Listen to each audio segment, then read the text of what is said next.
acabou tudo. Para os homens, pior ainda, né? Se ia torcer para quem? Tinha ninguém para a gente torcer.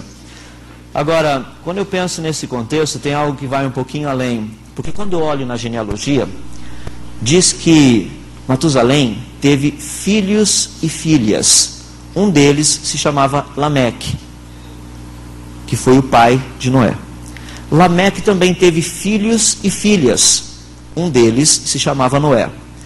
Noé teve irmãos e teve irmãs. Noé teve tios, Noé teve tias. Teve avós. Quem entrou na arca? Não é interessante? Só ele, sua esposa, seus filhos e as noras. Não entrou tio, não entrou tia, não entrou sobrinho, não entrou irmão, não entrou irmã, não entrou ninguém. Eu penso nessa questão da arca de Noé, dessa história toda, que é uma história muito interessante. É que às vezes a gente passa rápido por cima dos detalhes, não percebe tudo que está escrito ali, tudo que temos a aprender nesse contexto. Então, de forma geral, se a gente puder resumir a ideia toda do dilúvio, nós teríamos praticamente assim, 371 dias de dilúvio, são equivalente a 53 semanas. 150 dias de inundação, 221 dias de escoamento. Então, praticamente, que você teria isso.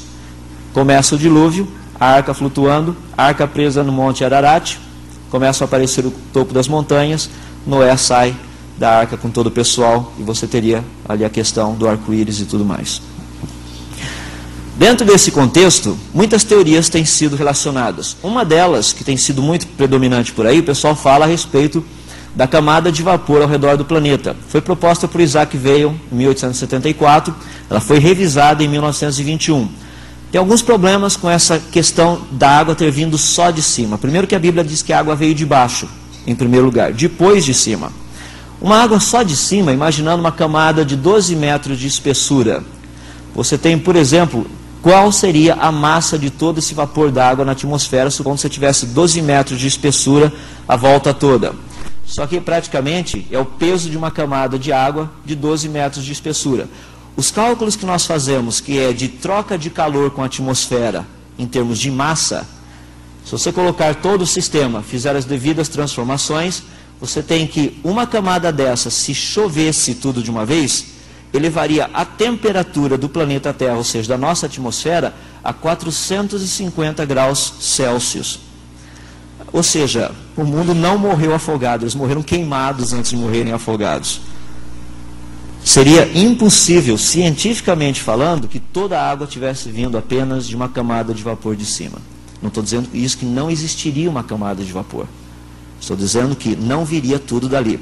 Por falar nisso, 12 metros produziria, em média, mais ou menos, de 10 a 20 centímetros de água. Vai ser meio difícil inundar o mundo com 10 a 20 centímetros de água. Então, praticamente não teria vindo dali. Então, o que eu gostaria de propor é uma ideia de uma teoria que surgiu há algum tempo atrás, cerca de mais ou menos 25 anos atrás. Quem tem trabalhado muito nessa teoria é o Dr. Walt Brown, lá nos Estados Unidos. Tem um livro lançado lá, inclusive está na 7ª edição. Esse livro já existe em chinês, existe inclusive em russo. É um livro que é ensinado na área de geologia e hidrodinâmica nesses países, a nível de curso universitário, que é a proposta de uma teoria relacionada com o dilúvio universal. E a proposta que existe, que foi feita pelo Dr. Brown, é o seguinte: a Bíblia fala de uma água subterrânea, ou seja, que as fontes do grande abismo se romperam. Para ter fontes do grande abismo, tinha que ter muita água para sair lá de baixo. Agora, aonde estaria essa água? Existe alguma evidência científica? Ou seja, se eu fizesse um corte na Terra, então você teria, por exemplo, aqui seria o fundo dos mares, ali você tem os oceanos, ali seria como que um corte mostrando um pedaço de um rio, ali um pedacinho de um lago, que você teria montanhas, esse tipo de coisa. Essa parte aqui de cima você teria quase que um pedaço da crosta da Terra. Aqui você teria um lençol de água, muito grande, muito espesso, e daí embaixo teria uma outra parte quase chegando no Morro, que é a parte onde você tem, literalmente, a parte das rochas derretidas e tudo mais, lavas vulcânicas que chegam à superfície. A ideia, mais ou menos, começou a ganhar forma através de algumas pesquisas. O pessoal que trabalha na área de perfuração de poços de petróleo tem ficado impressionados com esse negócio aqui, principalmente por causa dessas pesquisas de 2 poços e alguns outros já foram cavados, estou apenas perfurados, apenas estou mencionando 2 deles.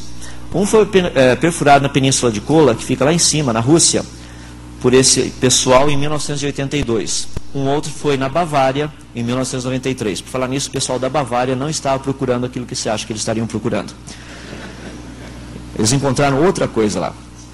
O que eles encontraram nesses dois poços foi água, a uma profundidade de 12 quilômetros abaixo do solo. E água contendo praticamente 2 vezes a salinidade da água do mar. A pergunta é, como essa água chegou lá embaixo? Nós não conhecemos nenhum processo, é impossível a água estar lá embaixo, a menos que a água tivesse sido criada lá embaixo. Só um pequeno parênteses, aqueles que gostam de estudar as Escrituras, se você perceber em Gênesis capítulo 1, diz que no primeiro dia fez Deus a luz, e viu Deus que a luz era boa. No segundo dia, Deus fez separação de águas e águas. No terceiro dia, Deus fez aparecer a porção seca, criou toda a parte de vegetação e viu que era bom. No quarto dia, Deus fez o sol, a lua e as estrelas, todo esse negócio aí, e viu Deus que era bom. No quinto dia, Deus criou os peixes, as aves, os grandes répteis marítimos, e viu Deus que era bom. No sexto dia, Deus criou todos os animais e os seres humanos, e viu Deus que era bom. Daí ele olhou e viu que tudo era bom. O que é interessante nisso é que no dia 2 ele não falou nada. Por quê? Ele sabia como ele iria usar as águas do dia 2, praticamente 1656 anos depois. Foram criados com propósito. Mas no final ele diz que tudo era bom. Mais um pequeno parêntese aí, que eu já tenho mencionado para o pessoal. Esse processo de Gênesis capítulo 1, para aqueles que dizem que a Bíblia é muito antiga, foi escrito uma linguagem assim, que deveria ser um pouquinho mais atualizada. O texto nos diz que Deus descreve o processo e avalia. Ele descreve o processo e avalia, descreve o processo, avalia, descreve o processo, avalia, e faz isso para todos os dias, depois avalia o processo todo. Isso é ISO 9000. Custou para a gente chegar na ISO 9000 e Gênesis já começa com ISO 9000. Ou seja, são algumas coisas interessantes na Bíblia. Eu não sei como ela poderia ser mais atual do que isso. De qualquer forma, o modelo computacional que nós temos desenvolvido é o seguinte: você teria montanhas antes do dilúvio, sem dúvida, a única diferença é que elas teriam uma altura de no máximo 2,5 km. Eu vou explicar como tem chegado a esses valores. O nível de oceanos a cerca de 3,5 km de profundidade. Aqui você tem então, portanto, a parte de granito, aqui a parte das águas subterrâneas e o basalto ali embaixo. Entre essa interface de basalto e granito você teria um lençol de aproximadamente 1 km de água. Água sob muita pressão em alta temperatura, com sal. Então tem vários elementos misturados. Isso aqui é o modelo computacional. Então quando nós começamos a estudar essa questão do dilúvio, a gente vai olhando como a coisa funciona. E daí vem a teoria que está envolvida dentro desse contexto. Você tem 4 fases: primeira fase de ruptura, uma fase de inundação, terceira fase de deriva continental e a quarta é uma fase de acomodação. Só rapidamente, fase de ruptura, houve uma ruptura, essa água aqui de baixo subiu.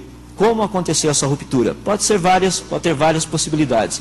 Aumento de pressão, isso produzindo uma rachadura, a água subiria.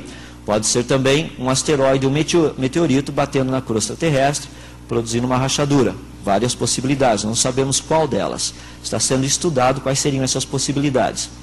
O que nós sabemos é o seguinte: o que aconteceria é que haveria uma rachadura, essa água subiria, praticamente você tem 11 quilômetros para subir de paredão. À medida que ela sobe, ela vai arrastando todas essas paredes, vai praticamente dando uma limada, entre aspas, na parede.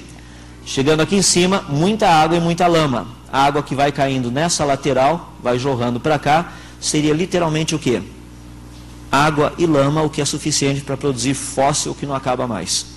Não somente isso, a pressão das placas em cima dessa água subterrânea faria com que ela subisse em forma de vapor, produziria uma quantidade muito grande de chuva. Não somente isso, as que subissem um pouco mais alto, como o modelo computacional nos mostra, lá em cima chegaria a se tornar gelo em pó. Você pega, por exemplo, um mamute mais afastado, que ele está sendo molhado pela água que está caindo, como também pelo gelo que está caindo em cima dele, gelo em pó, a temperatura de aproximadamente 70 a 80 graus abaixo de zero. O que acontece? Ele é congelado instantaneamente. Mamute de Berezovka e outros, que a gente tem conhecimento por aí. Como você congela um mamute, como no caso do Berezovka, que você tem um mamute congelado com plantas tropicais na boca, sem que os sucos, ou seja, toda a parte digestiva dele tenha acontecido, em outras palavras, se ainda tem as plantinhas no estômago dele do jeito que elas deveriam